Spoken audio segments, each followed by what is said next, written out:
Khadija would eat grass so that Rasulullah would eat good food. And she wouldn't sleep so that Rasulullah was safe.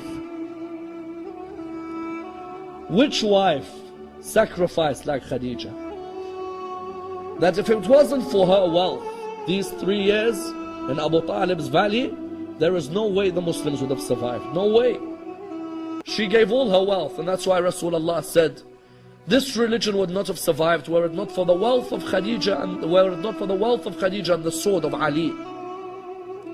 These two saved the religion of Islam. And look at the way the Muslims treat their grave today. The way the Muslims treat the grave of Khadija in Mecca. You have to stand there for a few seconds and then they tell you to move. And the grave of Abu Talib, you stand for a few seconds and they tell you to move.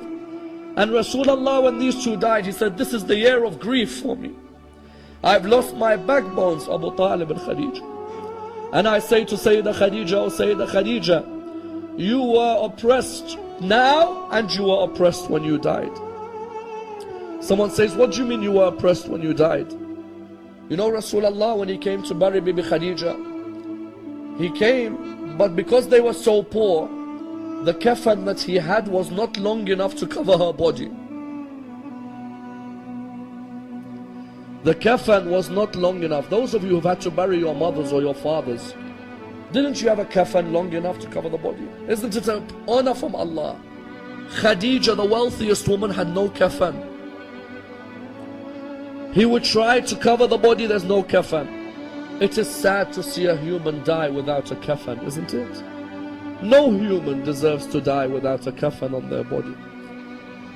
Rasulullah looked up towards the heavens. He said, Ya Allah, I am your prophet. And this is Khadija. I have no kafan long enough. I beg you, Ya Allah, answer my dua. The narrations say at this moment, Jibreel came to Rasulullah with 5 kafans.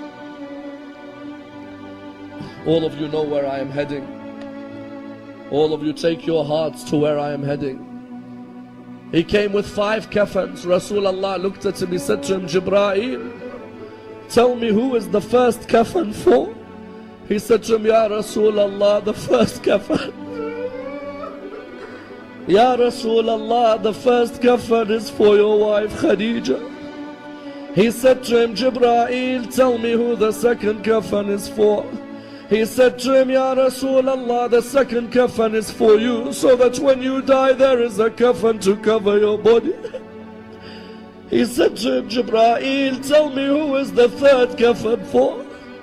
He said to him, Ya Rasulullah, the third kafan is for Fatima al-Zahra. That when she dies there is a kafan to cover her body. He said to him, Jibreel, tell me who is the fourth kafan for. He said to him, Ya Rasulullah, the fourth kafan is for Ali ibn Abi Talib. That when he dies there is a kafan to cover his body. He said to him, Ya Rasulullah, he looked at him and said, Ya Jibreel, tell me who is the fifth kafan for. He said to him, Ya Rasulullah, the fifth kafan is for your grandson Hassan. That when he dies there is a kafan to cover his body. He looked at him and he said to him, Jibreel, tell me where is the kafan for Abdullah.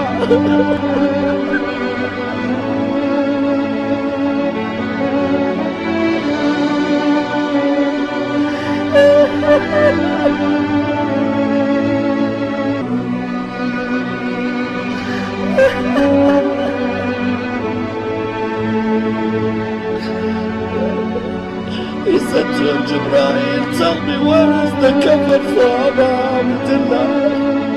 He said to him, Ya Rasulullah, Abdullah will die without a kafan on his body. He said to him, Jibreel, why? He said to him, because the horses of Bani Umayyah will trample on the body of Abdullah.